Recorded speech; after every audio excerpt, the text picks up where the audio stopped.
Hello everyone, welcome to my mini blog. तो मु आज जाउची गोटे जगह को तो आपण भी मो सहित एबे बस स्टैंड रे ठिया छु बट हमें बस रे छिबो ना हमर बाइक आछे हमें हेइथरे जिवो मु जुठी जाउ चले तो एबे वीडियो को स्टार्ट करबा आपण को मु नै जिवि।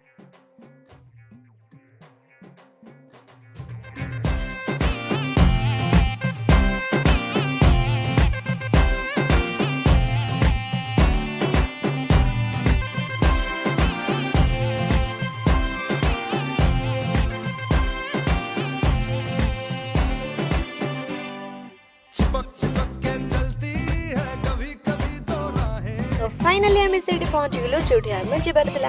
हमें भितर को एंट्री गलु एंट्री कर सला पर आपण देखि पारथिबे। तो एठा हमें दिहाती मते कमेंट रे कहबे एठा धूपगाड़ी भी लगी सल्लु एबे हमें जाउछु भितर को जाय सला परे हमें बाबा को दर्शन कलु। दर्शन कर सला परे हमें मां पार्वती को पाख को भी गलु। सेठी भल लगी दर्शन करके पुणी घर को हमें रिटर्न कलु।